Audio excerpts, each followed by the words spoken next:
भविष्य में जो हो चुके हों, इस समय विद्यमान हो और आगे होने वाले हों, उन सब पवित्र कीर्ति पुरुषों के पराक्रम का वर्णन कीजिए। सूत जी कहते, शौनक आदि ऋषि, ब्रह्मवादी ऋषियों की सभा में राजा परीक्षित ने जब यह प्रश्न किया, तब धर्म के परम मर्मज्ञ भगवान श्री सुखदेव जी ने कहा, परीक्षित, तुम मनुवंश का वर्णन संक्षेप से सुनो। विस्तार से तो सैकड़ों वर्ष में भी उसका वर्णन नहीं किया जा सकता। जो परम पुरुष परमात्मा छोटे बड़े सभी प्राणियों की आत्मा है, प्रलय के समय केवल वही थे। यह विश्व तथा और कुछ भी नहीं था। महाराज, उनकी नाभि से एक सुवर्णमय कमल कोश प्रकट हुआ। उसी में चतुर्मुख ब्रह्मा जी का आविर्भाव हुआ। ब्रह्मा जी के मन से मरीचि और मरीचि के पुत्र कश्यप हुए। उनकी धर्मपत्नी दक्ष नंदिनी अदिति से विवस्वान सूर्य का जन्म हुआ। विवस्वान की संज्ञा नामक पत्नी से श्राद्ध देव मनु का जन्म हुआ। परीक्षित, परम मनस्वी राजा श्राद्ध देव ने अपनी पत्नी श्रद्धा के गर्भ से 10 पुत्र उत्पन्न किए। उनके नाम थे इक्ष्वाकु, मृग, शर्याति, दृष्ट, करु, नरिष्यंत, त्रिशद्र, नभग और कवि। वैवस्वत मनु पहले संतानहीन थे। उस समय सर्वसमर्थ भगवान वशिष्ठ ने उन्हें संतान प्राप्ति कराने के लिए मित्रावरुण का यज्ञ कराया था। यज्ञ के आरंभ में केवल दूध पीकर रहने वाली वैवस्वत मनु की धर्मपत्नी श्रद्धा ने अपने होता के पास जाकर प्रणाम पूर्वक याचना की कि मुझे कन्या ही प्राप्त हो। तब अध्वर्यु की प्रेरणा से होता बने हुए ब्राह्मण ने श्रद्धा के कथन का स्मरण करके एकाग्र चित्त से वषटकार का उच्चारण करते हुए यज्ञ कुंड में आहुति दी। जब होता ने इस प्रकार विपरीत कर्म किया, तब यज्ञ के फलस्वरूप पुत्र के स्थान पर इला नाम की कन्या हुई। उसे देखकर श्राद्ध देव मनु का मन कुछ प्रसन्न नहीं हुआ। भगवान, आप लोग तो ब्रह्मवादी हैं, आपका कर्म इस प्रकार विपरीत फल देने वाला कैसे हो गया? अरे यह तो बड़े दुख की बात है। वैदिक कर्म का ऐसा विपरीत फल तो कभी नहीं होना चाहिए। आप लोगों का मंत्र ज्ञान तो पूर्ण है ही, इसके अतिरिक्त आप लोग जितेंद्रिय भी हो तथा तपस्या के कारण निष्पाप हो चुके हो।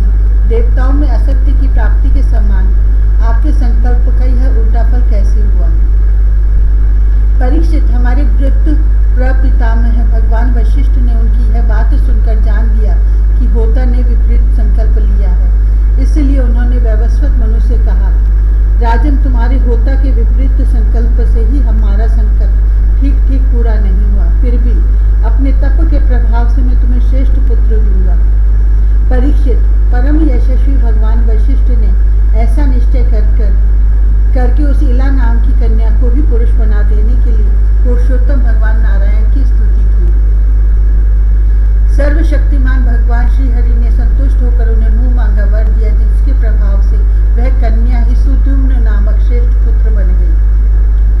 महाराज, एक बार राजा सुद्युम्न शिकार खेलने के लिए सिंधु देश के घोड़े पर सवार होकर कुछ मंत्रियों के साथ वन में गए। वीर सुद्युम्न कवच पहनकर और हाथ में सुंदर धनुष एवं अत्यंत अद्भुत बाण लेकर हरिणों का पीछा करते हुए उत्तर दिशा में बहुत आगे बढ़ गए। अंत में सुद्युम्न मेरू पर्वत की तलहटी के एक वन में चले गए। उस वन में भगवान शंकर पार्वती के साथ विहार करते रहते हैं। उसमें प्रवेश करते ही वीरवर सुद्युम्न ने देखा कि मैं स्त्री हो गया हूँ और घोड़ा घोड़ी हो गई है। परीक्षित, साथ ही उनके सब अनुचरों ने भी अपने को स्त्री रूप में देखा।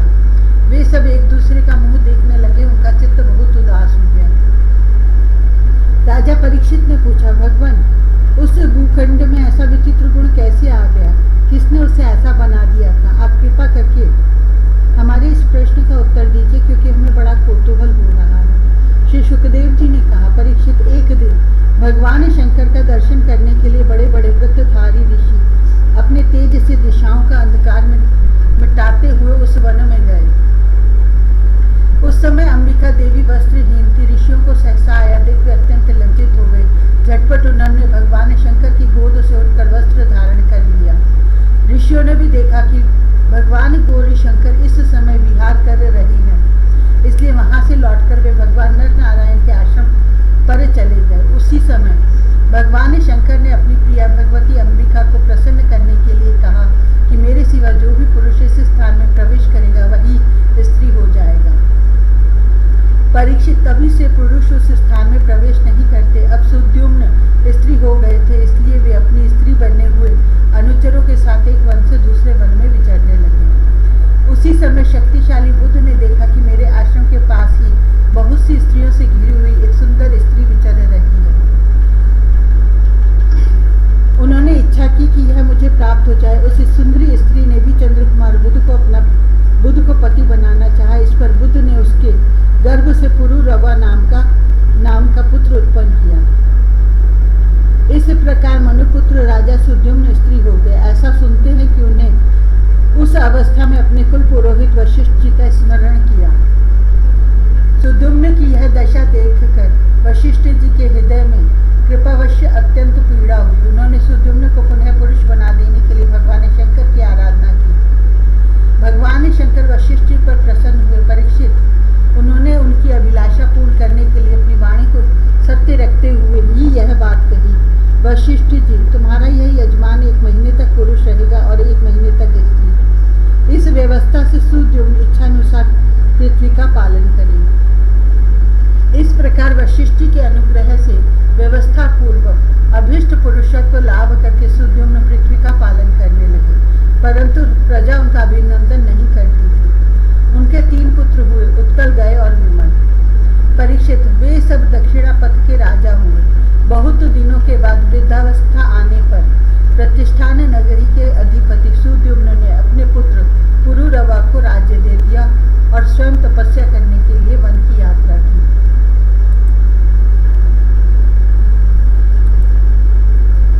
दूसरा अध्याय, ऋषद्र आदि मनु के 5 पुत्रों का वंश। श्री सुखदेव जी कहते हैं, परीक्षित, इस प्रकार जब सुद्युम्न तपस्या करने के लिए वन में चले गए, तब वैवस्वत मनु ने पुत्र की कामना से यमुना के तट पर 100 वर्ष तक तपस्या की। इसके बाद उन्होंने संतान के लिए सर्वशक्तिमान भगवान श्रीहरि की आराधना की और अपने ही समान 10 पुत्र प्राप्त किए, जिनमें सबसे बड़े इक्ष्वाकु थे। उन मनुपुत्रों में से एक का नाम था पृषद्र। गुरु वशिष्ठ जी ने उसे गायों की रक्षा में नियुक्त कर रखा था, अतः वह रात्रि के समय बड़ी सावधानी से वीरासन से बैठा रहता और गायों की रक्षा करता। एक दिन रात में वर्षा हो रही थी। उस समय गायों के झुंड में एक बाघ घुस आया। उससे डरकर सोई हुई गायें उठ खड़ी हुई, वे गौशाला में ही इधर उधर भागने लगी। बलवान बाघ ने एक गाय को पकड़ लिया। वह अत्यंत भयभीत होकर चिल्लाने लगी। उसका वह क्रंदन सुनकर पृषद्र गाय के पास दौड़ आया। एक तो रात का समय और दूसरे घनघोर घटाओं से आच्छादित होने के कारण तारे भी नहीं दिखते थे। उसने हाथ में तलवार उठाकर अनजान में ही बड़े वेग से गाय का सिर काट दिया। वह समझ रहा था कि यही बाघ है। तलवार की नोक से बाघ का भी कान कट गया। वह अत्यंत भयभीत होकर रास्ते में खून गिराता हुआ वहां से निकल भागा। शत्रुदमन पृषद्र ने यह समझा कि बाघ मर गया, परंतु रात बीतने पर उसने देखा कि मैंने तो गाय को ही मार डाला है। इससे उसे बड़ा दुख हुआ। यद्यपि पृषद्र ने जानबूझकर अपराध नहीं किया था, फिर भी कुल पुरोहित वशिष्ठ जी ने उसे शाप दिया कि तुम इस कर्म से क्षत्रिय नहीं रहोगे, जाओ शूद्र हो जाओ। पृषद्र ने अपने गुरुदेव का यह शाप अंजलि बांधकर स्वीकार किया और इसके बाद सदा के लिए मुनियों को प्रिय लगने वाले नैष्ठिक ब्रह्मचर्य व्रत का धारण किया। वह समस्त प्राणियों का अहेतु हितैषी और सबके प्रति समान भाव से युक्त होकर भक्ति के द्वारा परम विशुद्ध सर्वात्मा भगवान वासुदेव का अनन्य प्रेमी हो गया। उसकी सारी आसक्तियां मिट गई, वृत्तियां शांत हो गई, इंद्रियां वश में हो गई। वह कभी किसी प्रकार का संग्रह परिग्रह नहीं रखता था। जो कुछ दैववश प्राप्त हो जाता, उसी से अपना जीवन निर्वाह कर लेता। वह आत्मज्ञान से संतुष्ट एवं अपने चित्त को परमात्मा में स्थित करके प्रायः समाधिस्थ रहता। कभी कभी जड़, अंधे और बहरे के समान पृथ्वी पर विचरण करता। इस प्रकार का जीवन व्यतीत करता हुआ वह एक दिन वन में गया। वहां उसने देखा कि दावानल धधक रहा है। मननशील पृषद्र अपनी इंद्रियों को उसी अग्नि में भस्म करके परमात्मा को प्राप्त हो गया। मनु का सबसे छोटा पुत्र था कवि। विषयों से वह अत्यंत निष्प्रिय था। वह राज्य छोड़कर अपने बंधुओं के साथ वन में चला गया और अपने हृदय में स्वयं प्रकाश परमात्मा को विराजमान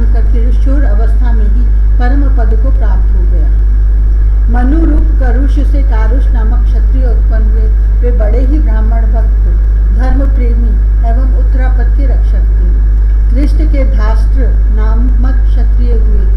अंत में वे इस शरीर से ही ब्राह्मण बन गए। नृग का पुत्र हुआ सुमति, उनका पुत्र भूतज्योति और भूतज्योति का पुत्र वसु था। वसु का पुत्र प्रतीक और प्रतीक का पुत्र ओघवान। ओघवान के पुत्र का नाम भी ओघवान ही था। उनकी एक ओघवती नाम की कन्या भी थी, जिसका विवाह सुदर्शन से हुआ। मनुपुत्र नरिष्यंत ने से चित्रसेन, उससे ऋक्ष, ऋक्ष से मीड़वान, मीड़वान से कुट और उससे इंद्रसेन की उत्पत्ति हुई।